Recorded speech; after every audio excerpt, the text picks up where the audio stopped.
before we get started tonight with Adventures in Babysitting, if you could help us out, gofundme.com/Cheapseat Reviews. We're almost there with our goal, and if we can just get a little bit more money, we can ensure the podcast goes on for the rest of the for another year. We've already raised enough money to do one full year. We just need just a little bit more to get the rest of the year. So that would be great. GoFundMe.com/Cheapseat Reviews. We really appreciate all your help.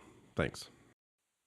Some guys are out to get us. And Brenda's probably dead. We ain't got a nickel. And they should be in bed. And you out of luck. Out of luck watching these guys. I've got the babysitting blues. Baby, baby. Babysitting blues. Baby, baby. Babysitting blues. We interrupt this program to bring you a special report.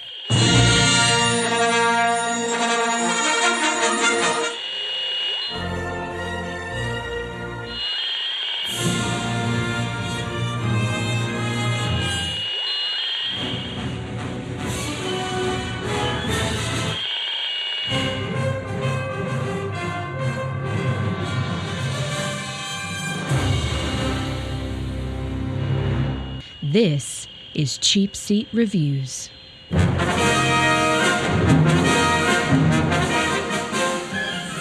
Hello, and thank you for listening to Cheapseat Reviews, the podcast that explores the Hollywood film industry for the greater good.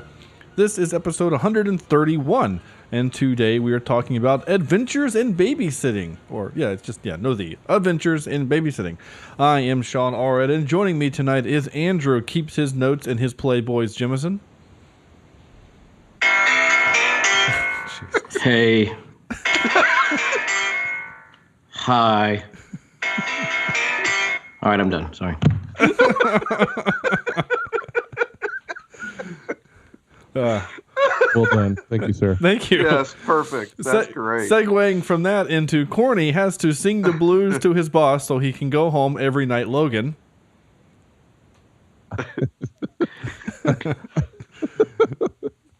That's why Corny has to work late so many times, because he's like, damn it, I can't think of words. No, I will say this. So the drum set that the band was using in the scene that you just displayed, sir, had some K-series cymbals. Those damn things are expensive. Yeah, they are. Just for a shoot like that? Because now I got to wonder, who did they get that from? Because that's a lot of money to waste on a shot. They probably had like a local music store or something, like donate them for the shot, like, hey. Oh, you don't donate. No, like you don't donate those. Like you have other symbols you donate. Yeah, but you I don't bet donate K symbols. Yeah, but I bet you like they said give us some good stuff, and then in the credits we'll give you credit for giving it. Like I bet you somewhere in the credit was like music by whoever. I don't know. Anyway, and Sam is here tonight. Sam likes his coffee with a little rust in it, Vector. Yeah, no one leaves here without singing the blues. Weird. Either I'm I wonder if he killed them all, Because that's... Do what? Like, he says no one leaves here without singing Oh, the blues. yeah. There's a whole bunch of away. dead bodies, like, in the back, He wouldn't sing. It's like, instead of a cover charge, like, it's free to come in, but it costs to leave. For some reason when Hotel California. Yeah. Like for some reason when I typed that in for Sam's, it actually came out as likes his toffee with a little crust in it. So no. Either one is kind of gross. So let's pull up a comfy chair. And dive into this movie. Corny's back this week. Yay, Corny. Yay, Corny. I don't know what happened last week. All I know is I woke up ass naked in the field. So let's just do this. Ooh. Okay. That's not what you want. Was it a cornfield?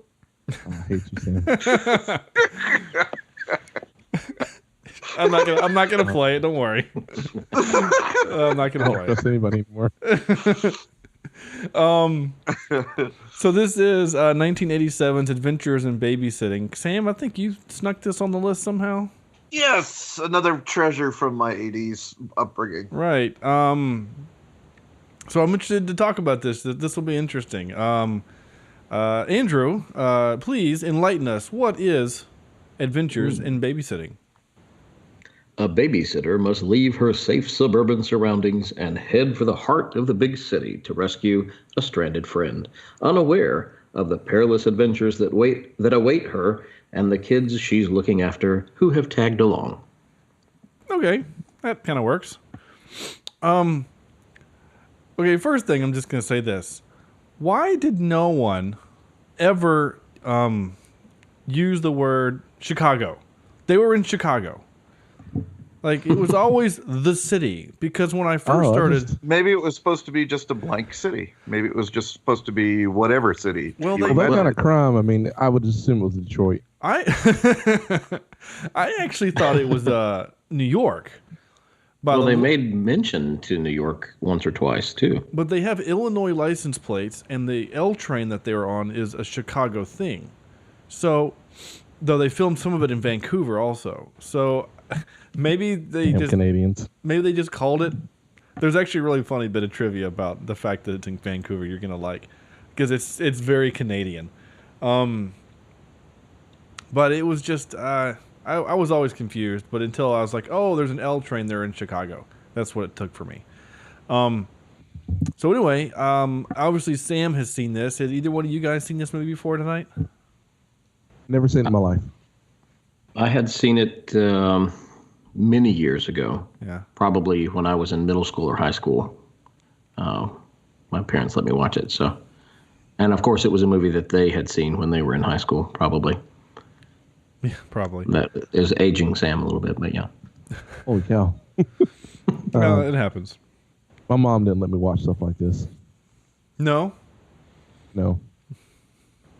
Yeah. I can't tell you why, but Oh, okay. I figured there was a story in there somewhere, but oh no, I just it it rhymes with "ite people." well, for what it's worth, the black guy is the hero. Kinda. But he Well- also steals a car. Like that's every black person in this movie either plays the blues or steals things. Yeah, it is I don't kind know of if that's the most appropriate movie for him. yeah, it is a little little stereotypical, little kind of racist actually. Well, Albert Collins was a real blues musician. And Yeah. Yeah. Well, yeah. I mean, no, the people they had on stage were actually real, like in a band. I didn't see the name of their band, but one of the guys had a really cool name, and I'm trying to find it real quick. Hold on. Ass wine. Southside Johnny Lyon. Oh no, that's more the. Actually, no, that's the. That's the end band. That's Yeah. the band at the party. Yeah, that's the frat party band. Never mind. Southside. By the way, if your band, sorry, I'd just like to point out that the soundtrack for this movie could not have been more 80s.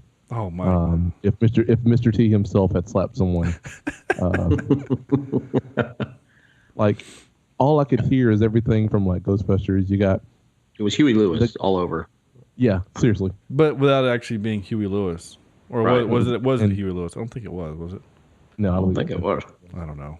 And without having stolen a song by Hugh. Right, yeah. All right, we want you to write a song that sounds just like Huey Lewis. You mean like what they did for Ghostbusters? Shh. No, okay. Babysitting Blues, words by Mark Mueller, music by Robert Kraft, the owner of the Patriots, apparently. Mueller. Performed by Albert Collins, Elizabeth Shue, uncredited. Okay. Courtesy of Alligator Records. Okay. Yeah, Albert Collins. Yeah, apparently he's a blues man. He was also in Mrs. Doubtfire on the soundtrack. Oh, good for him. Yeah. Anyway. You know, I heard. Speaking of coffee and getting dirt in, you know, I never told you guys how I really like my coffee. You know, I like my coffee like I like my women. Blackened with a spoon in them. That's right. Strong blackened with a spoon in them. Yep. We didn't have you on last week, so therefore we didn't have an Eddie Izzard reference. Oh, Oh, don't worry, we'll get a couple in today. I'm sure we will. absolutely. All right. So, yes. Sorry. So I have not seen this either. So I was a virgin to this as well as corny. So it'll be interesting to see how this, I guess, holds up for Sam, since he saw it probably fairly new when it came out, right? Yeah. Yeah, no. I mean, This 80, was So This did you was- drive your kids to the theater when this movie came out, Sam? well, this was more of a in that Woody station wagon. this was more of the type of movie that I wasn't allowed to watch because it had certain language in it. That's the same reason why Corny couldn't watch it, right? Like Blues, Suburb. Yeah. Yeah. Oh, Yeah. oh, you mean the two F-bombs that are right back to back, which I was like, whoa, PG-13? Didn't know you can do that back then, but I guess you can. Absolutely. It was the 80s. It was a different time. It was. Where is it? Where is it? Where is it? Where is it? It was a different time. It was. Thank you, There we Chad. go, It Chad. should really be on an icon by itself, just to You know, they should really have that on this tombstone where you press the button and it speaks to you. You know what would happen? It's like a Woody pull string doll because it says like random other things. So, There's like, a snake in my boot. The devil. Yeah. Oh, we all miss Chad. God rest his soul. Anyway, for those of you who are for those of you who this is your first episode, go back and listen to the first 100. In a row. Right now, Let's do this. just binge listen. Yes. If you got a road trip to California and back, just listen to our podcast for. Or we'll send a underage redhead to annoy you. Oh, good Lord. And possibly sexually harass you and. I wanted that kid to die so damn. He was so bad. annoying. My gosh. Like the crazy girl, they finally pick up Brenda, was their name? Like they finally find her and like she's passed out and he's like trying to like look under her shirt or something. It's like, oh my gosh. In how the car? Yeah, Yeah. while they're in the car. What a creepy kid. She's like passed out. Yeah, he's Yeah. he's on a database by now, I'm sure. Somewhere in this world. That's how working with teenage boys though every day. That's how most of them are when they are on their own. Jeez. We were all four of us were certainly teenage boys at one point, but I don't remember. I went from 9 to man. Yeah, you just went from 9 to 18. I don't ever remember being that bold with the horniness as a teenager. And that's the thing, yeah. Like most of that stuff was probably floating around in our heads, but none of us had the gumption to just say the things that he said. Like he found a frat party and was like, "I'm going in." I would have been like, "Let's stay the hell away from them." But I say that Oh, now. In the Yeah. 80s, everybody went to frat parties. I mean, you had a rock band. You can tell it was an 80s thing, you know? Absolutely. Gosh. People were like listening to the band. That never happens. No. I play gigs on a regular basis. That's all bull. Right, yeah. Oh. I'm just kidding. Anyway, we haven't done our initial thoughts. So, Andrew, Oh, yeah. sir, your initial thoughts about this movie, Adventures in Babysitting. If you We're not- unmute your microphone. Okay. no, Is he Did we- dead? Did he have an aneurysm? It still shows him there. It still has his really strange avatar of Thor with somebody else's face on it. Yeah, what Oh, is hey, that? sorry guys. There you are. There you are. Were trying to you, put the kids were to you, sleep? yeah, were you I'm wrestling? sorry. Were you talking to me? Yes. Were you wrestling with that lightsaber under your desk again? That's not a euphemism, by the way. That's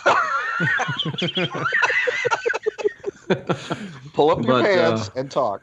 The force is strong with that one. I actually was moving my chair. Sorry. It's okay. I was asking you to give your initial thoughts, sir. Oh, sorry. It's all right. Okay. Well, like I said, I've seen this before, but probably when I saw it, it was on TBS or some cable channel that I didn't hear all the cursing, because I was certainly thrown back by that when I heard it, when I watched it last night. And like you, I thought, well, this is PG-13. They're pretty bold for a PG-13 movie. I was pleasantly surprised. I think this is the first 80s movie or movie from the 70s to 90s that actually has an attractive female in it. Um, so I think they Mark that off my list of things I thought Andrew might mention. That's not entirely true because Elizabeth Shue has been in other 80s movies. Yeah, not for this podcast. Not for this podcast. Well, not for this podcast, right? That's just because we haven't done Back to the Future 3 yet. That's true. Which we should do. It's streaming. Anyway. Yeah. It is. Yeah, it is. But I had a good time watching it. I enjoyed it. There were some things that I had completely forgotten about, like the creepy redhead kid, the stray dog, yeah, and the D'Onofrio as Thor. Yeah. Which is what my avatar is. That's old D'Onofrio as. Oh, is that what that is? Yeah.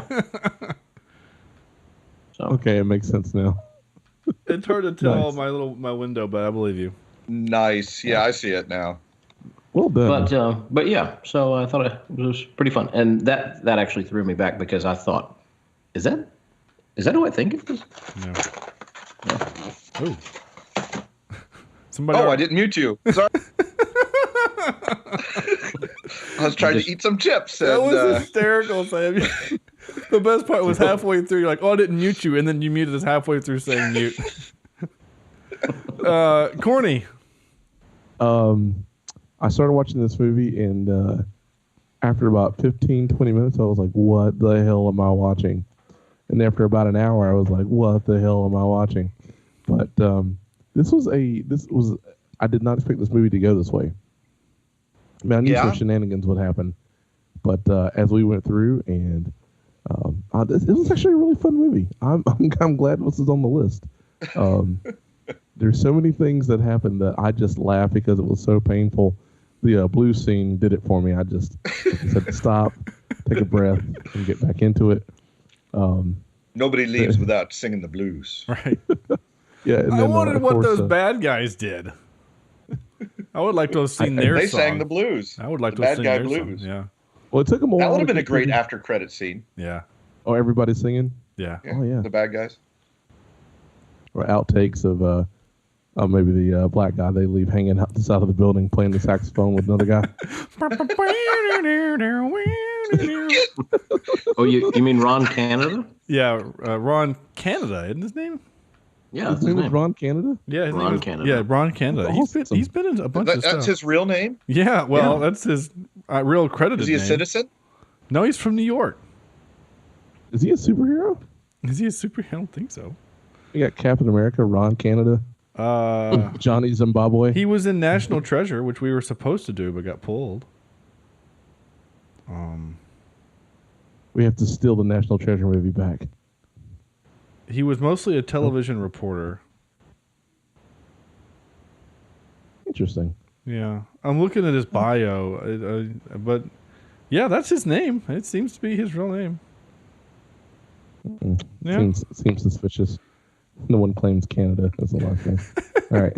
But anyway, no, I had a lot of fun with this movie, and the 80s were awesome, and everyone should have lived there for a little bit. I think things would be a better place now if people had, because only in a movie world like that where could you get what essentially is a younger version of my wife running around the inner city. It's actually pretty accurate. Yeah, it is. It was fun. I was like, oh, so getting in that car and that guy still in the car is like, how Peyton and I met. Nice. I think it'd been better if been like, what the F are you doing? I'm sorry, sir. Oh, it's okay, girl. Damn, you look fine. How you doing? I'm sure that's exactly what happened. Yes. Absolutely. Except you're so tall, Corny, you wouldn't be able to hide, and kind of pop out. You're just there. Right. Yeah, sure. And the car is also leaning to one side. Oh. By the way, Mr. Canada would be our Star Trek connection. Just saying. Anyway, he was good for him. he was an And episode. Thor would be our. Yeah, right. And Thor would be our Marvel connection. Marvel Yeah. connection. All right, but yeah, I'm done. Well, wasn't he? Vincent D'Onofrio was also, of course, in Wait. Was it Vincent D'Onofrio? I thought it was. No, yeah, the guy that was pretending to be, that was the garage owner. That's Vincent D'Onofrio. And I saw that last name, but I didn't think that was the. Huh. Yeah. Because I saw the last name, I was like, oh, like Vincent, and I don't know what I saw. Yeah, he's It's your kingpin. It's kind of like yeah. when I was in high school and I had definition to my body, and now. Yeah. Yeah, he was ripped. Yeah, he was. Why he had to come down on that thing that had all that Because it was freaking cool. steam Because it was and 80s, it was cool. whatever, and then he's holding that It was big like a Darth Vader intro or something. right, and then he's got that damn sledgehammer. It's pretty funny. I mean, let's face it. If we all had that ability, we would do that daily. Well, I actually kind of do, but I don't. Not with the fog, but anyway. Admit it, you could get the fog. I could. I can't use it in my buildings though, because they the smoke detectors are actually smoke detectors as opposed to heat sensors. So I dumped the building every time I wanted to have a cool entrance. But Worth it. Challenge accepted. Challenge accepted. Anyway, were you done? Whoever was talking, I forgot. Yes, Was it you, Corny? It was me. Okay, sorry. I is done. Okay, thank you, Sam. Well, this is for me a perfect movie segue from watching Stranger Things, because it's all in like the same universe in terms of the 80s. And I watched this a long time ago. It has probably been more than 20 years since I've seen this film. It's been a very long time. I remembered almost none of it. I remember the young kid liking Thor and the pervy redhead. Because you remember those pervy redheads. They kind of stick in your brain. He was on an episode of Psych. The Corny. 80s were awful with that character type. You're right. Yeah. It was. They were every 80s movie, or What, Michael Hall or whatever. Anthony Michael Hall in. Anthony Michael Hall. In, but if it's one thing the 80s movies did, is that they sure put children in danger. Oh my gosh! Yeah. Like, I mean, real danger. Just go watch the Goonies. I mean, like. They had dynamite and people with guns chasing them, and like they almost fell to their death if she hit an A sharp instead of a B flat. Yeah, which we all know it's the same note. Yeah. So, this is a fun little movie. It's a road trip. It's fish out of water. It's taking a bunch of characters and making them go through the motions of uncomfortable moments, and I loved it. I thought it was hilarious. I thought it was funny. I thought it was so blatant 80s that the nostalgia just kind of washes over you. I had a huge crush on Elizabeth Shue, and she's still not that bad looking. But she doesn't look the same. I think she might have had some work done. But she hasn't. She used aged. to be black. But the only thing that gets me in this movie still to this day, and it got me back then, is the age difference between the boy and Shue. Mm-hmm. It still seems wrong that they had to get a babysitter when he's 15. Yeah. Why? Save some money. But apparently they could throw it around since they owned the building. Well, I don't think they really needed it for him. It was just the girl, and he was just there. That's what I think got. so? Yeah, because he was supposed to be going to stay at his friend's house. Well, then that would make sense. Yeah. That would make more sense. That's great that you didn't get that, Sam. And because you've seen this before, and I didn't get that having the first time seen it, but those Andrew and Corny did. Because at the end of the movie when she said, "Oh, he stayed over and he stayed home and then Daryl stayed over," I was like, "Well, he stayed home," but I guess I missed it amongst the pasta on the floor and the zit jokes with the Crunch Bar. Don't forget the product placement. Absolutely. Is that a thing with chocolate and zits? I don't know. Yeah. I don't remember that. Maybe that was an 80s thing too. I actually went and bought one after this movie. A Crunch Bar? Or is it? Absolutely Crunch Bar, and it was damn delicious. Yeah? I'm still waiting on this huge zit under my chest to pop. Ew. Why are we talking about this? Stop. I'm talking about my stomach, because that's where the. Oh, I thought you went. Okay. Oh, your No, belly, you're fat. I get it. More fat jokes. Good job. Sorry, that was a I was failed. just like, ew, why are you Second talking one. about this? I was like, tell me more. So to end my thoughts, I thought it was fun. Is it going to win any records? No. Is it going to be watched again in this household? Probably not. But it was a good return to my childhood. All right. Now, how about you, Sean? Well, yeah, it's my first time seeing it. Again, I say all four of us, but it's not true. The three of us are children of the 80s. Andrew, a little bit less so. But the 80s to me are like this weird time because because Corny and I are the same age, and we were so young in the 80s. So the 80s had less of an impact on me than obviously the 90s did.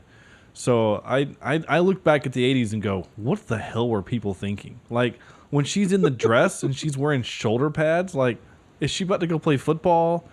Just I don't know. Just that stuff, whatever. And the music was just 1,000% 80s, and it was wonderful. It was fun. Absolutely. I enjoyed it. So but the movie was it was fun. It's a kids movie kind of. It's Christopher Columbus directed it. Not the guy what sort of discovered America, but he's the guy who's done other such films as the first two Harry Potter films, but he also did the Home Alone movies. So in those kind of like as soon as I saw Christopher Columbus directed this at the very beginning, I was like, oh, okay, now I know what I'm into, like what I'm getting into. Like the children are gonna run the world and adults are stupid, because that's the way it is in Home Alone. Not so much Harry Potter, but that's only because Harry Potter, there's a source material there. But yeah, it's just kind of like that thing. So like Goonies, it's the same thing, right? Goonies, the kids are smart and adults are stupid. So, and that's a big thing in the 80s, like a big thing in the 80s, you know, like what we mentioned earlier with like all John Hughes movies, the kids are smart and adults are stupid. So that's an 80s trope. So, but I had fun. There's some really funny, like laugh out loud moments in this movie where I started like belly laughing to the point that a couple of my students were like walking by going, "You all right?" I'm like, this is some funny stuff right here, but none of you would get any of the references because you were born in 97. So, I did have a hard time figuring out the new boyfriend, if he was Ant-Man or not. He kind of looked like Paul Rudd at first. Yeah. Like if Paul Rudd and what's the other guy? David Schwimmer. Dolph Lundgren. No, this is gonna be fun. No, say John Cusack. Marlon Wayans. No, John Cusack. Yeah. Okay. If Paul Rudd and John Cusack had a love child, like that's what he looked like. Interesting. Because I thought the same thing too. I'm like, wait, is that a young Paul Rudd? I had to look on IMDb because I was like, that's just crazy young Paul Rudd, I thought. Yeah. But if you want to see here's the funny thing. Paul Rudd hasn't aged a day. Because if you go back and watch Clueless, he's in Clueless, and he's like 19 or 20 in Clueless. And then go back and then watch Ant-Man, which is 20 years later. He looks exactly the same. It's weird. Anyway, but no, I had a lot of fun with this movie. It was dumb. There's some really kind of dumb things that happen that only happen in these types of movies that would never happen in real life. I don't know. Okay, all right. Please share. Again, so like, all right. First of all, this movie is one of those movies that none of this happens if there's cell phones invented, which is kind of funny to think about. But there's lots of movies that. Oh, were there cell phones invented back then? In '87, no. Well, there might have been like super rich people in like those bags. But my point is that like there are movies like this, especially from this era, where if you just had a cell phone, everything would be different. You know, like Ferris Bueller's Day Off. The problem is homeless people lived wherever you could make a call. I know, right? Like that's a joke. That's a joke that someone made. Like Lord of the Rings wouldn't have happened if they just had cell phones. It would have been a lot easier. But anyway, you know, or if they just use Eagles. Or just use the Eagles. Yeah, just text the Eagle camp. Hey, can you come pick us up? On our way. OMW. No, anyway, so like. So they get a flat tire, right? So they have to go pick up their friend. So they get a flat tire, and then creepy tow truck guy shows up, right? And everyone, again, all the adults in this movie were like horrible-ish to these kids, right? Like they would just randomly laugh at them and say kind of weird, mean things to them. It just seemed strange, and You know, he pulls out the There was a ton of random laughter in this movie, though. Yeah. From everybody. Yeah, like she picks up the rat and she thinks it's a cat. Like most adults would be like, put the rat down, and then when she screamed, they would just get the rat. But no, they laughed at her, and then she rocked by again, and then they laughed at her some more. Like, you're horrible people, and you just bumped into a guy that has a handgun. What's wrong with you? So, I don't know. Maybe no, against Chicago. No, I refuse to live in Chicago. It's just Detroit for me. Yeah. Well, so like again, weird. And then of course he does that thing. Now, we've all seen the movie Road Trip, right? With Amy Smart, hot Amy Smart, and Oh yeah. your Rowan Atkinson. No, that's the Oh, that's Rat Race. That's Rat Race, yeah, which Sorry, also has a hot Amy Smart in it. No, Yes, it does. But it's the same dude. It's that same guy. Crap, what's his name? Y'all know what I'm talking about? Y'all seen that movie? Road Trip. It's got the Tom Green. Michelle Trachtenberg. Tom Green. That's right. Yeah. Yeah, I've seen it. Yeah, I blinked her. DJ Qualls. That movie. Anyway, that movie. Wait, no, Andrew, you're actually right. It was the Rat Race. Because he gets a ride with Amy Smart in a helicopter, and she's like, I'm just going to fly by and see my boyfriend. And then when she sees that her boyfriend's cheating on her with the other guy, she like chases him with the helicopter. Like, that's what this guy did, right? With the truck. He goes like, oh, that guy's over there with your wife again. And he just loses his mind and like cuts off all these people and almost like pulls a Batman with their station wagon and is like slinging it around. And then he gets there and crushes that poor garden gnome. And then like pulls a gun out and like shots are fired and like, what is happening, right? And so that's what made it kind of funny. But again, none of that's not real life. And especially later on when the cops, he should be in handcuffs. He fired a gun at people. He should be in jail. Why? And so anyway, again, but I wrote down, what was my, Mr. Pruitt. Not to mention the guy they stole the car from. Mm-hmm. Was just kind of haphazardly walking around. I think if someone was shooting a gun at me, and I couldn't get into my car, I would try other methods of getting away. Right. Yeah. Does that make sense? No, yeah. And then like they were able to have like another like fisticuffs again in the hospital. Like worst police ever. As I wrote Mr. Pruitt ex machina because he showed up to save them twice. It's the sniper from Billy Madison situation. Yeah, kind of. Yeah. Well, I'm glad I called that guy. So anyway, it was just. It was just fun. I had a good time with the movie. I really did. What did I write? Oh, the city is a nightmare. This is why New York was looked on in the 1980s as a bad, scary place. Because I thought it was New York. Because like in the 80s, New York is always. I don't know if you guys ever think, but like in the 80s, New York is always this. It's always dark and there's always fire barrels. Rainy. Yeah. It's either rainy or cold, and there's. I mean, like. There are millions of homeless people out there, and they're all trying to eat you, and it's just crazy. It just, I don't know why 80s movies painted New York that way. Of course, then halfway through the movie, I go, oh, it's not New York, it's actually Chicago. But yeah, with the theme gang, which is an 80s thing, right? You know, you just can't be in a gang. You have to be in a theme gang. Like my theme gang is the Mexicans, and we all have red bandanas. And my theme gang is I guess they were the black guys theme gang, and they all had to have like toothpicks or cigarettes or something. And he used the B word. He called her a bitch, and then she pulled a knife on him, like, and they all backed away from her. What? There's like 50 of you. Whatever. But they had whips. Ooh. And nays. Did you notice their weapons? Like, obviously the two main thugs had switchblades. Yeah. Right?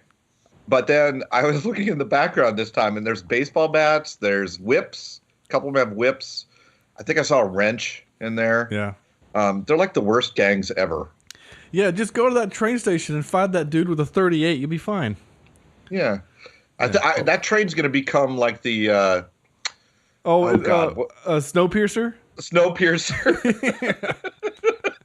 Wait till they go through the tunnel. Attack! Right.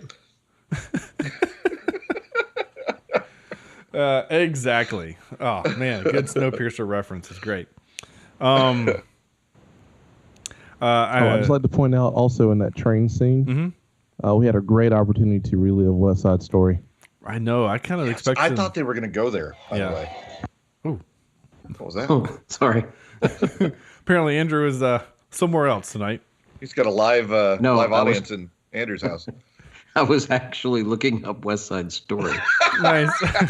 and I accidentally hit the video. Sorry. What? So, in a matter of an hour, this is my recap halfway through the movie. In a matter of an hour, they've witnessed a possible murder and an assault at the very least, a carjacking, and then were taken to a chop shop. Like, holy crap. That escalated quickly. But it wasn't just a chop shop. It was like the head of the mafia or something. Right. Okay, so this leads me to my biggest issue with the movie. Okay? The movie did this a couple times. I can think of two where they introduced what I thought was going to be a joke, and then they didn't follow through. So earlier in the movie, when we have big brother harassing little sister, and he falls down the stairs because he stepped on her skate. I thought that was gonna. He said, "You're gonna kill somebody with this," and I'm like, "Ha, that's gonna come in handy later."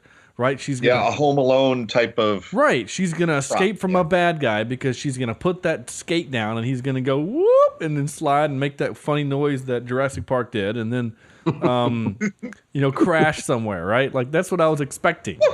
Or the goofy noise, sure. And then we never got that payoff. I was like, okay, that's kind of annoying. But secondly, we finally have a clear scenario of the trope that I've been wanting to do for our show is the hopping man, right? The one-legged man from, like, what happened to the boss? Like, the guy punched him, and then they threw the Playboy down. Well, he's just going to go back to being crime guy, right? Like, there's no payoff there. You have to, in your movie, to make me feel better about your whole scenario, is you have to find a way that he gets arrested. Or kill him. Or the skate out the window and he falls on that black guy who's still on the ledge and then they both die together. Fine. We can make this Die Hard. I mean, but like, it just seemed, you know what I'm saying? Like there was no payoff there. Like the guy punched him, right? Gibb or whatever his name was. He punched him and then that was it. So when that guy wakes up, he's probably going to kill that guy. Like he's going to go after him and whatever. And he now has his notes, so his organization's going to keep going. Because earlier in the movie he said, if they turn that into the police, we'll go down for 20 years. But they don't. And they didn't. And they had an opportunity to, when they were at the hospital with that terrible doctor. They're providing jobs, man. Let the guys make some money. Yeah, is that what it is? It's Detroit. They don't care. They're providing to the local economy. Well, my weird thing is they're talking about Ferraris and Lamborghinis. And yet they stole a, what was it again? It was a Cadillac. It was a Cadillac. Yeah. I don't know, it just seems like, in the 80s, our cars looked like, all of our American cars looked like shit. Let's just be honest. If you weren't driving a Ferrari, it looked like garbage. And probably was going to crash in a multi-car police chase. Right. I think that with a lot of the saxophone 80s happening. Mustangs, they just quit trying. Oh, yeah, they did. Yeah. My dad's mother, who I called Meemaw, had an 85 Mercury Grand Marquis. This car was literally 17 feet long. Had a V. All metal. Oh, yeah. It was steel. I mean, but this was the so it was basically a Crown Vic, right? But it was the Mercury version. So it had, in 1985, this thing had power windows and power locks, which was a big damn deal in 1985.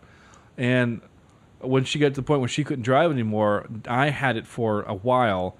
And I loved that thing. You could rev the engine and the car would like shake. It got about 14 miles to the gallon in the city. But this was in the 80s when that stuff didn't matter, when gas was 82 cents a gallon. So I loved that car anyway. They scrapped it and created an aircraft carrier. Yeah, basically, yeah. It's the base for the newest aircraft carrier, yeah. Actually, I think the foundation for Captain America's shield was based off that door. They melted down Meemaw's car and turned it in. Oh, this is unobtainium or whatever it's called. What's it called? Vibranium. That's what Vibranium anatomy. Vibranium. Yeah. Now sold at Adam and Eve. Nice, Sam. That was good. She'll want Thor of that. Oh, nice. Yeah, we'll start our own Marvel crossover sex toy for the nerd that needs the extra incentive. I guess. Or, like Mjolnir is also a vibrator and Meow meow. meow meow. No. And Let's see. You can. I don't. Do we want to keep going down this road? I don't know. Oh hell, I don't know. Are we really going there? And all right. Well, we'll segue into this. I'm gonna play a clip. Thor's my hero. Thor's a homo. Is not. Yeah, he is. dark. Is not. Thor's a complete homo. Take it back, Brad! No. Take back what you said about Thor! Man, definitely 80s because you can't say that now. Ooh. He's the Asgardian. I mean, he's not a Homo sapien. I don't understand. Well, that's true. He is. Well, he guards his ass, I guess. So Oh. he's an ass guardian. No, you're right. And they make ass wine when he.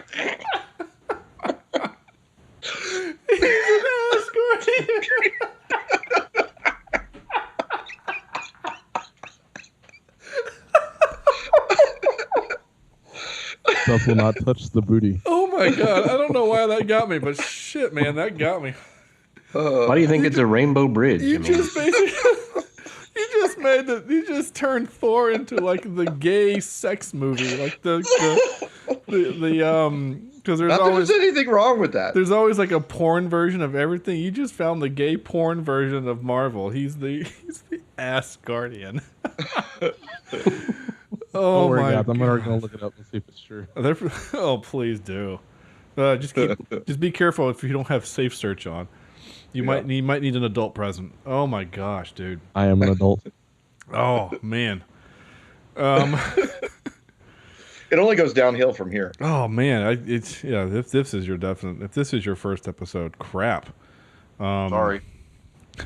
Well, all of it is exactly. Yeah, that's exactly what this is. unless you've douched, and then there's no crap. Just saying. Okay. Anyway,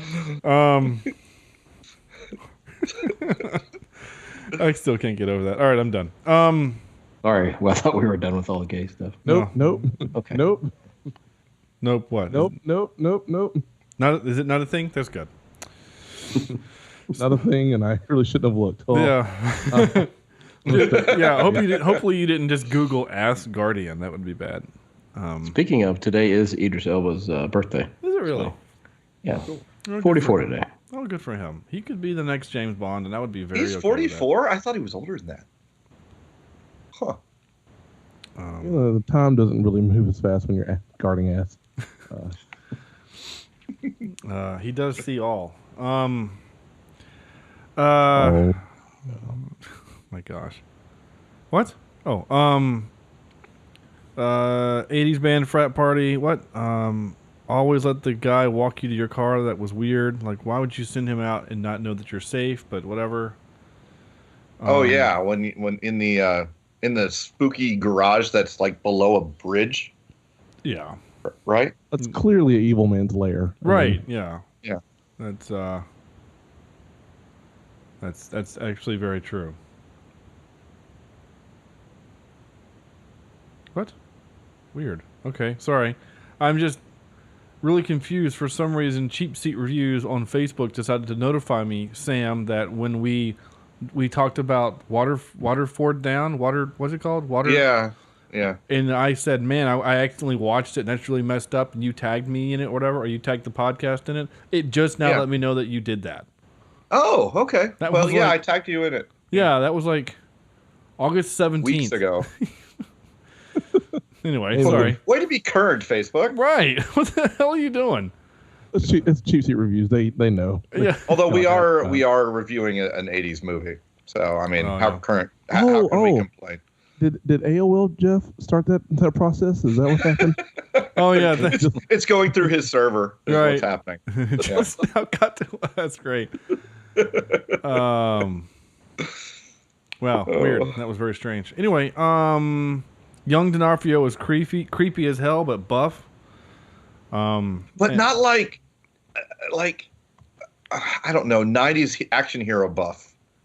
He was just seriously though. He had a shirt on. If seriously, a muscle shirt. You could have had him and replaced him with Buffalo Bill from Silence of the Lambs, and it would have been just as creepy. Yeah.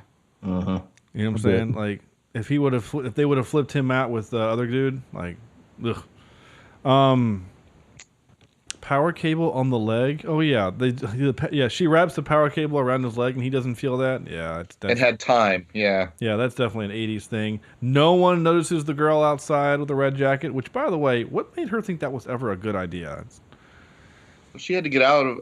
I don't know. Yeah, I don't know. Yeah, I think I would just have hidden or wait for him to walk by and scoot around or throw. I don't know. We've talked about this before. Well, here's a good question. Podcast. I didn't tell you why. Why did the Mr. Canada go out the window? I don't know. He had to get that magazine. Yeah, but in fairness, if she falls, he just knows how to get it. You know what I'm saying? Like, but yeah, he didn't know that she had it. Yeah, it was really strange. I mean, you should have just thrown things at her until she fell. Oh, that's awful. We just turned this movie into rated R. But then it turns out she really is Thor. Plot twist. Right. The babysitter is for me. That line that he said.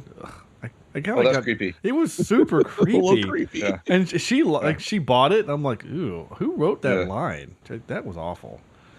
But yeah, like, and then of course you have your post credit scene of that black guy still, Mr. Canada, still out on the ledge. He's just like, help.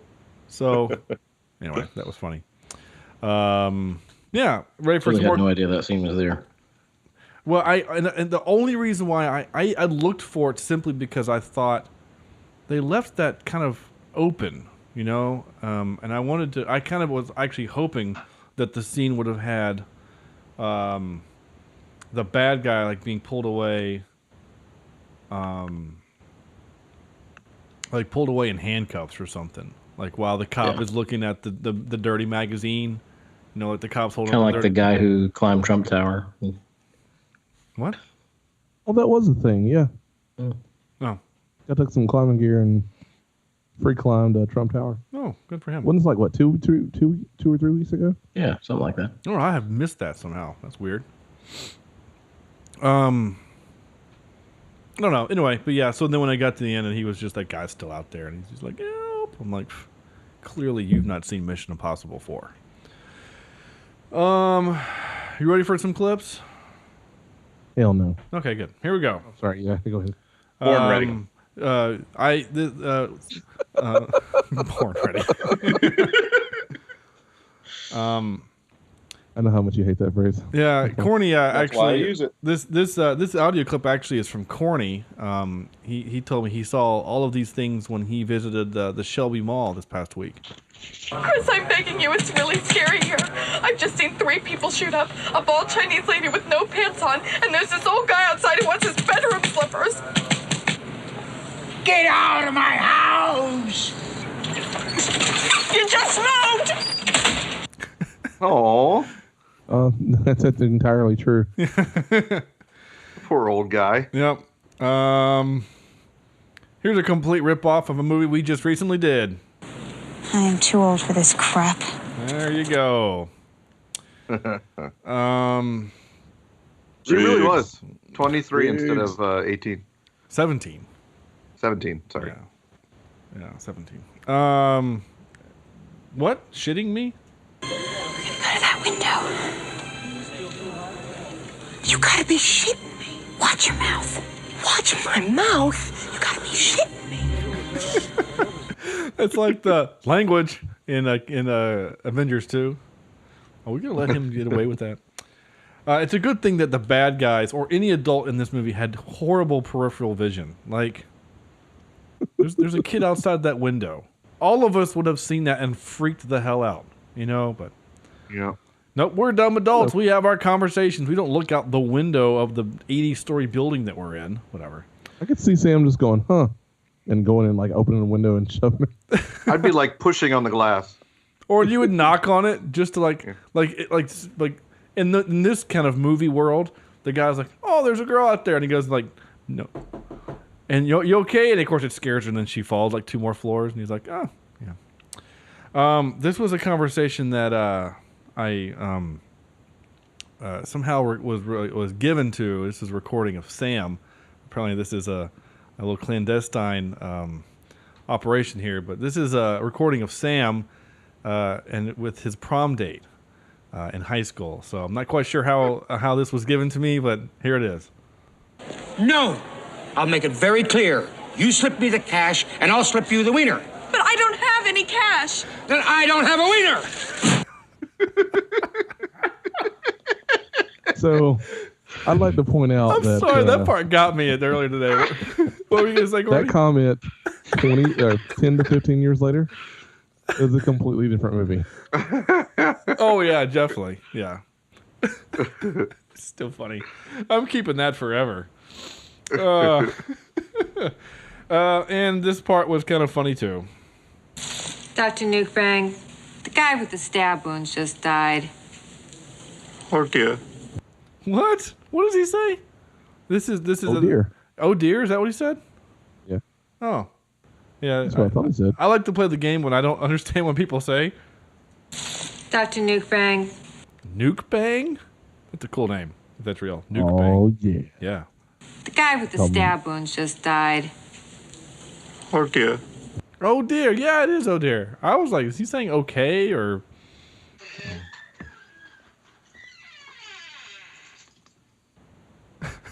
What the hell was that? I thought that was another clip for a minute. No, is that a horror film happening?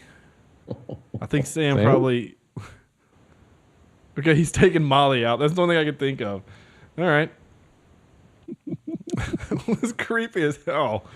Let me check his camera, see if he's all right. Oh, he doesn't have his camera on. Although it's just a picture of a... Why? What is it? Oh, I guess it's someone babysitting a kid. Yeah, it was earlier a shoe for Elizabeth's shoe. Yes. What's that? Did you leave? Like, what the hell happened? No, I had let Molly out a little while ago, and I had cracked the door, and she came barging through it back. So all we heard was the creaking of a door, and we're like, oh my god, does this just turn into a horror film? No. Okay. I didn't die this time. This time. Okay. Damn. Here we go. Pay good money. And now for some more bad news. Ready? Oh, tropes. I forgot tropes. Dancing lip sync, which is very 80s. Bad 80s punching noises, and the 80s theme gangs. There you go. There's your tropes. There you go. Trivia. Right before shooting a scene in which the group runs through a dirty, trash-filled alley, the Toronto Sanitation Department came by and cleaned it up. So the crew had to dig through local dumpsters for more trash. Ouch. How Canadian of them. Oh, sorry. Sorry. Oh, we're just here cleaning up our city so that you can't make it look like shit. Oh, well, this needs to look like Detroit, so we need more garbage. Bradley Whitford, which we know him. I know, a really young Bradley Whitford, too. Yeah, we know him, of course, from Billy Madison, where he's just, creepy, smarmy weasel guy. Was allowed to use his own Camaro for the movie, and it has the license plate so cool, the actual license plate Bradley had on his car. That makes me hate him even more. Hey, by the way, he's also our connection to Cabin in the Woods. Yep, that's true. Yes, you're right. And West Wing. Yeah, definitely. He's all over West Wing. Just lousy. And on the East Wing, too. And, of course, West Wing has a psychic connection. Anyway. Sarah wears a backpack with a picture of a Gizmo on it. This is a reference to Gremlins, which was written by Christopher Columbus. Or Chris Columbus, I guess, to distinguish him from the explorer. All right. Are you ready for this one? Because this is one of those where I think that, like, because it's one of those 80s movies, they just decided to throw in every female actress from the 80s. I think literally the only one that's not in here is Molly Ringwald. Okay, here we go. Kelly McGillis reportedly wanted the lead role, but Chris Columbus turned her down. Melanie Griffin auditioned for the role, but backed out. Brooke Shields and Julia Louis-Dreyfus auditioned for the lead role, but withdrew in favor of Jodie Foster. Foster also withdrew, leaving Michelle Pfeiffer, Valerie Bertinelli, Elizabeth Shue, and Justine Bateman as the only choices. Bateman withdrew from the project due to creative differences from producers of Family Ties. Pfeiffer left the project and instead starred in The Witches of Eastwick. Bertinelli also lost out to Shue on the final day of auditions. Andie MacDowell was considered for the lead role, and so was Tatum O'Neal. Yeah, so basically every 80s actress. Yeah, like I said, the only one not nominated was part of this was Molly Ringwald and Ali Sheedy. Like, that's it. That was, I mean, anyway. So, are we going to do the recasting game for this? We going to make this in 2016? I don't think we need to. You know why? Why? Oh, because they're already doing it, right? That's right. Aren't they already doing this? It's really? Like it's a Netflix thing, right? Or it's the Disney. It's a yeah. Adventures. Is it called the same thing? Is it still called? It's going to be Screaming. Everybody Screams. Yeah, Adventures in Babysitting, 2016, starring Sabrina Carpenter and Sophia Carson. Yeah. Nikki Hahn. I know none Mallory of these James people. Mahoney. Children that are too small for me to know who they are. Right. Yeah. Oh, Sabrina Disney Carpenter. You Disney actually. kids. I've seen her in. Who she is? She's in Girl Meets World, the new TV series. Yeah, I don't watch that crap. Again, someone too young for me to know who they are. Yeah, Apparently she was in Sophia the First. Yeah, I noticed that she was in Sophia the First, which is a little Disney cartoon that I have seen many episodes of. Which, Sam, I'm sure you've probably seen about 1 million of them. What? Sophia the Disney? First. No, Really? never, not a one. The girls, I Not figured the one. girls would watch that. Dude, we are deep into BattleBots, or not BattleBots, Dinobots. Oh yeah, Declan loves Dinobots. And what else we doing? Phineas and Ferb. Yeah. Oh yeah. Classic. Yes. Yeah, and Longest summer ever. Unfortunately, My Little Pony. Oh, are you a brony? You're a brony. I am not a brony, but my kids love that, so whatever. We've been going to there. And I've got them hooked on Animaniacs. Oh, good. That's cool. Yeah. I thought I was the only person who enjoyed Animaniacs. No, I watched the crap out of Dude, Animaniacs. that's like 90s. Yeah, 90s childhood right there. Oh my gosh, the Pinky and the Brain bit is hysterical. Like, and Yeah. if you go back, there's some actually like some real adult humor in there. Oh yeah, absolutely. There's the fingerprints. Fingerprints. Yeah, no joke. Fingerprints. Maybe later he gives her a wink. Like, oh my god, did you just do that? Yeah, I love that bit. And of course, I like. Go ahead. I was gonna say they do the song "Nations of the World," and because of that song, I passed the geography test because I remember where you were pointing. I remember things. I mean, I remember country names, and so I was able to go through Africa completely. Yeah. Unfortunately, like half of the Middle East is now not that. Yeah, it's probably different now. I bet you. Central Africa's gone. Yes, or exists now. I don't know. Yeah. It was funny you say that because Sarah and I, when we were in college, I had my Super Nintendo hooked up because, as you guys know, because we played a lot of Tetris Attack. Except when Chad got drunk. But anyway, bless his soul. God rest it. And we had Jeopardy for Super Nintendo. Well, this came out in like 80 what? Or 91, 80, 1980, something like 1990, I mean. So, when did the Super come out? I don't remember. Anyway, communism had not fallen yet when the game was made. Oh dear. So, like world geography, Sarah was like, I don't know any of these countries because I've never heard of them. Because it was all like, all these Soviet, satellite countries, So it was really funny. Anyway, soundtrack grade, I'd give this an SE for super 80s. Woohoo! Michael Kamen, though, actually wrote the score. Michael K. And he's done not Michael K.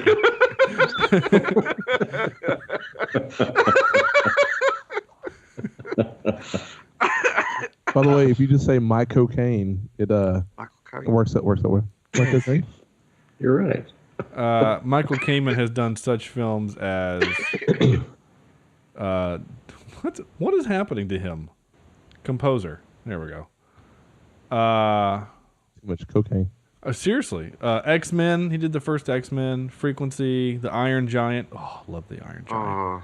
Lethal Weapon 4, Event Horizon. So he's done some good stuff. Die Hard with a Iron Vengeance. Giant has some really good music in it. Do what?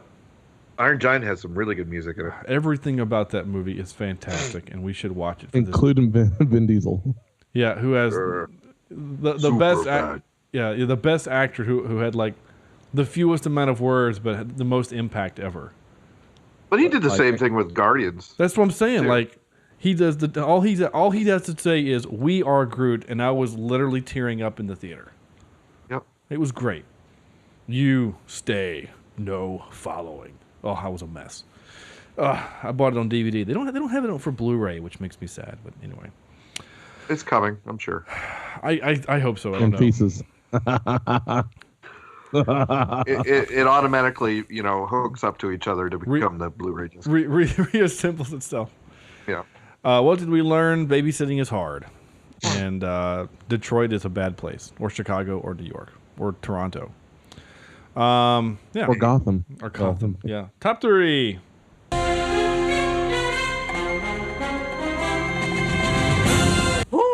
Top 3. Woo! Chris. Thanks, Sam. Chris Columbus movies. That was what we picked, and that's what we're going to tell you. Our top 3 Chris Columbus movies. Andrew, unmute yourself. Stop eating potato chips. Okay, let's take 2. All right, I had fun with this list because I like a lot of these movies. Number 3, I went with Harry Potter and the Chamber of Secrets. Mm-hmm. Just to enjoy that one a little bit more. One straight out of my childhood, Home Alone. Yep. Yes. Yeah. I can remember wanting someone to break into my house so that I could do that to them. You probably even. I think we all kind of did when that movie came out because I was like, "Oh yeah, that's a good idea. We can set booby traps." I actually did the set zip booby line traps. to the treehouse out back. Didn't have that, but yeah, that would have been cool. My grandparents' house, we actually set up booby traps in their basement. Nice. And I think I pissed my grandpa off a few times. Yeah, when he stepped on the nail and it went straight through his foot.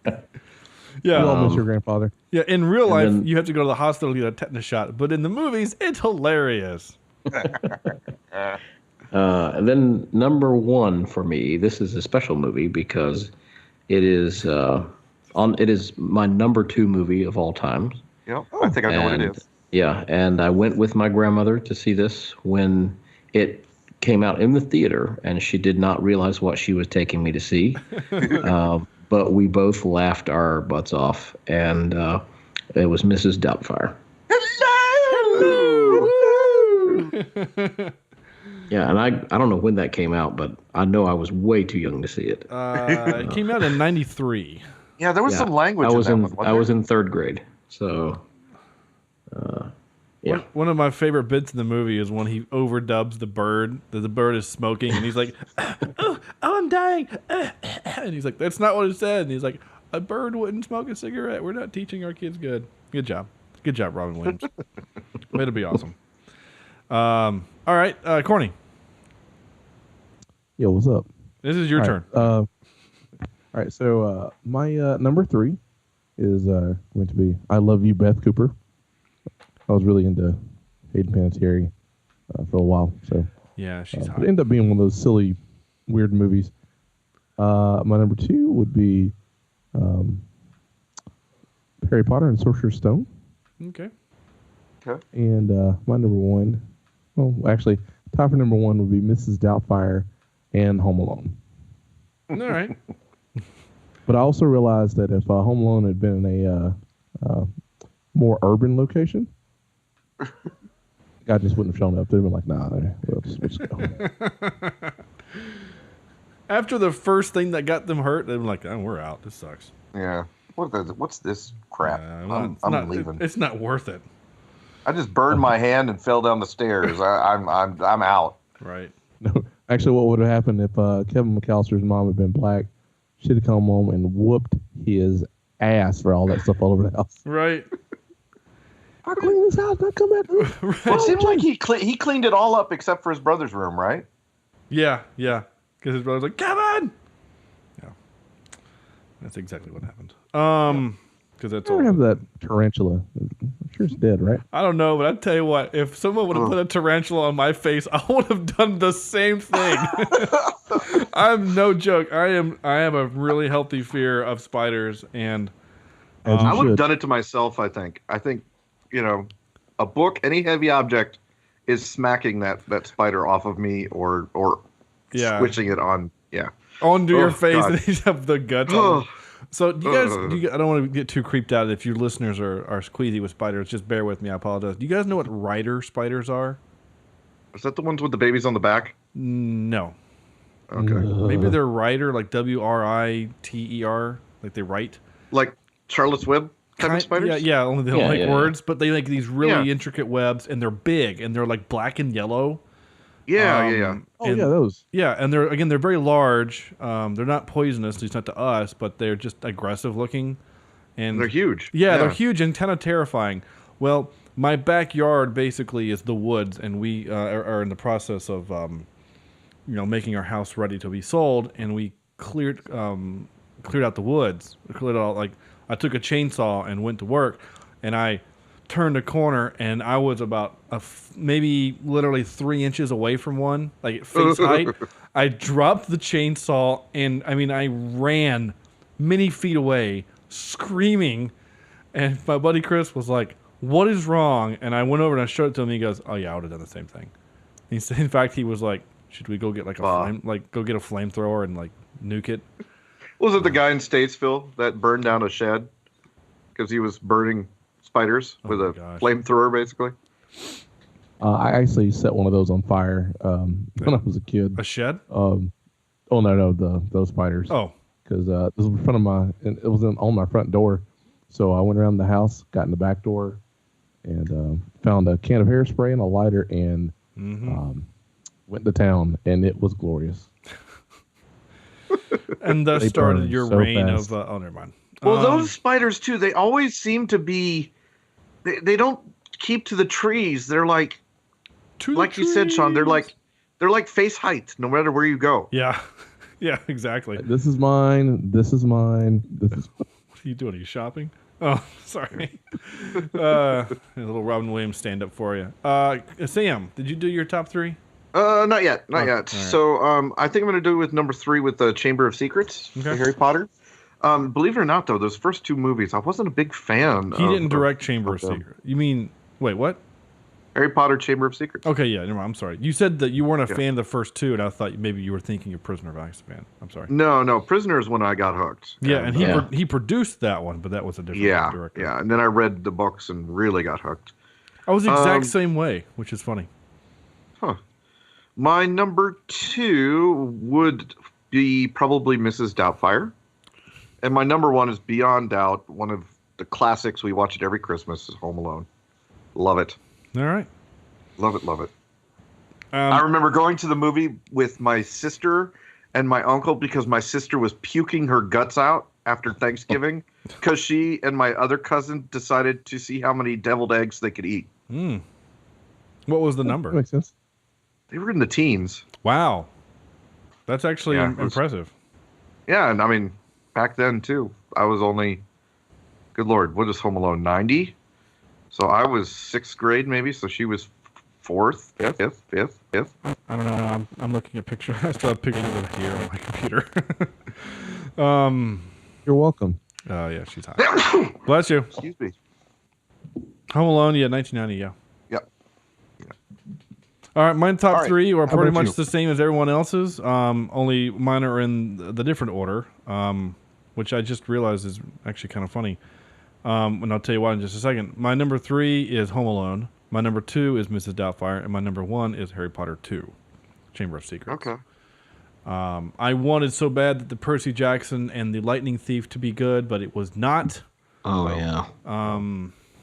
And I Because remember it's such a fun book. it is a fun book, and it's simple and whatever. And so I'm like, oh, he directed Harry Potter. He's going to do great. And then I watched the movie before reading the book, and I was like, that was an okay movie. And then I read the book, and I was like, you son of a bitch, you ruined it. It was such a good book. It's like get mad. but Let I the mean, hate flow through you. right? Like, and this is my big thing with like movies from books and things like that, right? Like we all watch Stardust for the podcast, and Sam and I both. Sam, did you read the book? No. Okay. No, from your review, I did not. I told you not to, because the movie is actually way better than the book, and the book's kind of whatever. But Which is rare. It is super rare, but the tone is the right tone. Like the tone for Percy Jackson is wrong. It's just the wrong tone, wrong feel. You know, the underworld is not hell, but they make it look like hell, and they make Hades look like Satan, and he's not. So it's very weird and whatever.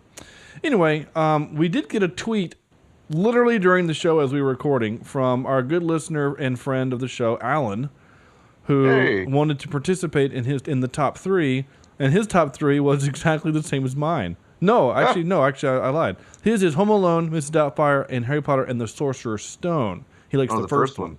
He likes the first So one. he was better. like mine. Kind of, not really. Yeah, I guess, sort of. No voicemails? No emails? No. Hey, no. we do have an announcement though. We do. We do. Yeah, we're on the iHeartRadio now. Oh yeah, sorry, I mentioned Yeah, that that's right. last week. If you would have been here, no, I'm teasing. Yeah, I did mention that last week though. Thank you, Corny, for bringing that up. Out of 10, this is the part of the show where I ask you guys to rank the movie from a 0 to 10. 0 being Children of the Corn, and 10 being Hunt for Red October. I don't know. I can't remember what our number 1 movie is. Well, I guess it's Wolf of Wall Street, isn't it? Gorang. Wolf of Wall Street is our top one. So, anyway. Corny, real quick, by the way, have you seen Some of All Fears?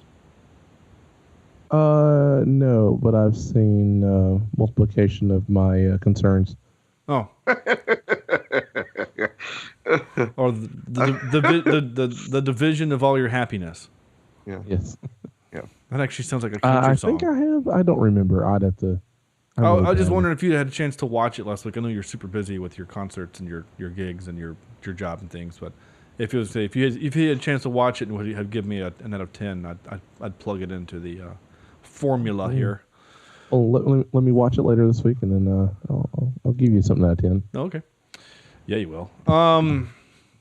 This movie, Andrew, out of 10. Your review, sir. Yeah, for me, this falls a little bit above like the Bad Boys 2 range.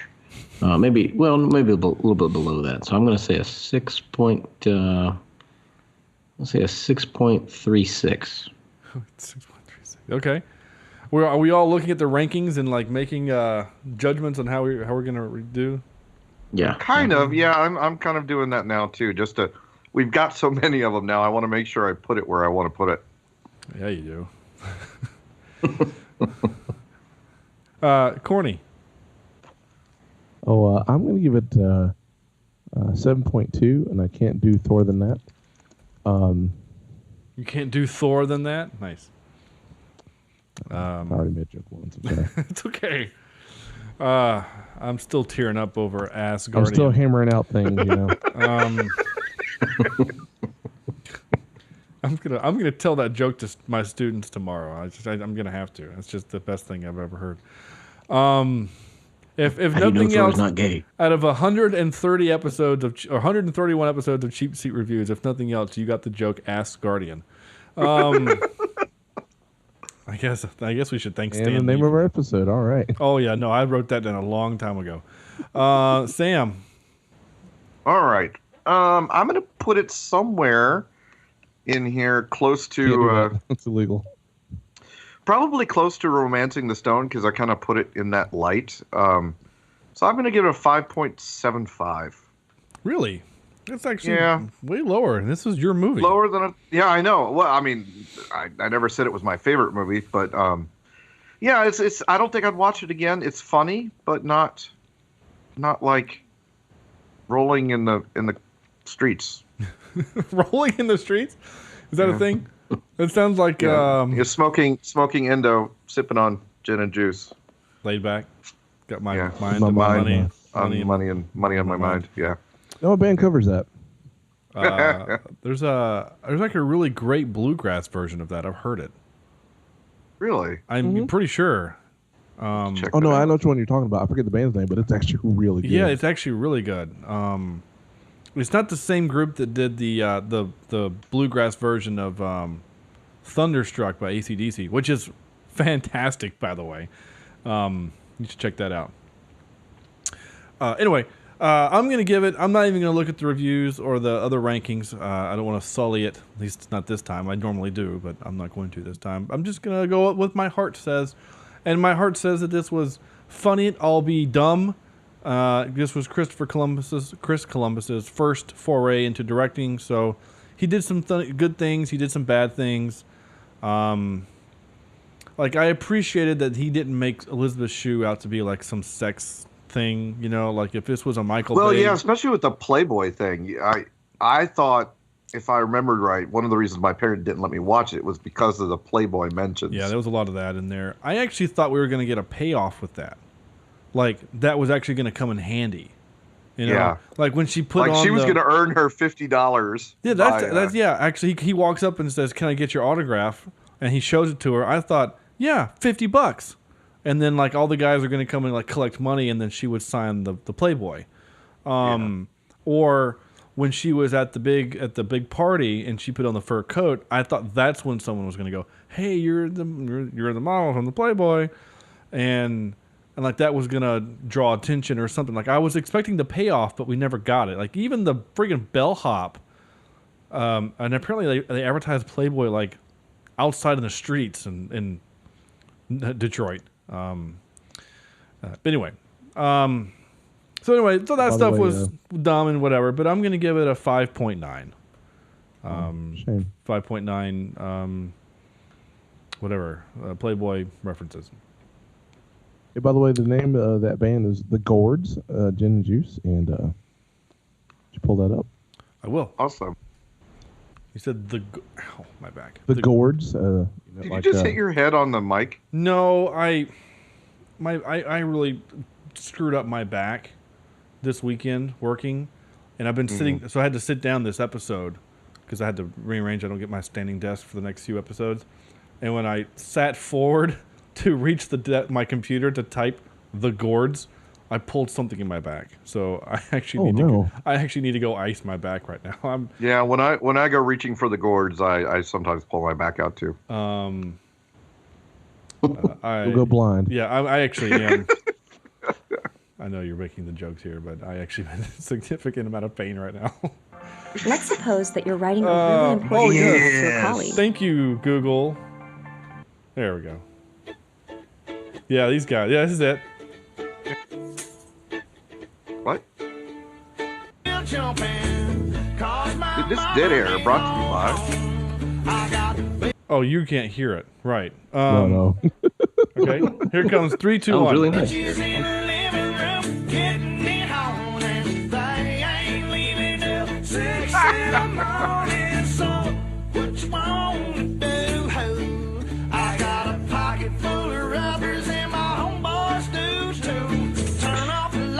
Okay, anyway, there you go. The payoff is on the chorus. Oh, you can get to the chorus real quick? Oh, yeah. All right, hold on. Oh! F-bomb, hold on. Oh, dear. Yeah, I got you guys muted for a second. Because, oh, crap, damn it. I just realized I got to go back and fix that. Because if I can hear it, that means the recording can hear it.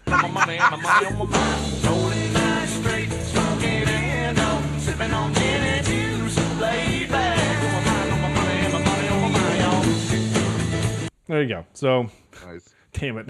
Love it. I got to go back and Rooster, tell that F-bomb. Anyway, that's fun. There you Sam, go. I'll give you $10 if you just drop one right now. Please don't. Oh. That's going to do it for our show. That's it. That's out of 10. Here we go. Whoever came up with Ask Guardian is definitely the winner of this episode. Oh, absolutely. That's Andrew all the way. Yeah, good job. Thank you. You might not know how to work your microphone, but you certainly contributed to the show. That's it. Great, cool. Thanks for listening. You guys are awesome. Next week we are doing. We're really bad at this. Apparently, prep work is not our strong suit for this podcast. I don't even know if the movie we're doing next week is still streaming. Yeah. And I was going down here. I got Let's it. see. It's River not. Bridge? Is the bridge still there? No, it's not. Contact there? Yes. So next week we will do Contact, the Jodie Foster space dad, Matthew McConaughey epic. I could take my shirt off in space. Epic Contact. So there you go. That's that movie. I will get the Halloween movies put up so we can vote on them. All right, yeah, we need to can. do that soon. So please vote on that. That'll be a lot of fun. We also have Hellboy coming up too, which would be fun. Maybe we can put that in Halloween. I don't know. That's going to do it for us. So leave us a review on iTunes, Stitcher, Google Play. We are also now on iHeartRadio. That's flipping awesome. Check out our website, cheapseatreviews.com. Like us on the facebook.com/cheapseatreviews.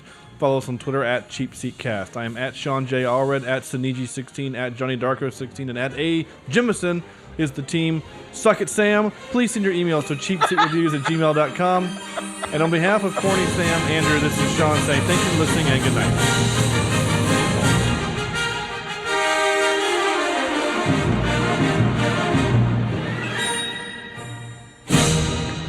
Also, if you would like to leave us a voicemail, 704-271-4290. You almost got through all of it. No. You're so close. I mean, I guess I could pause the music, but once I hit play, I just don't want to. Yeah, he wrote it in my script.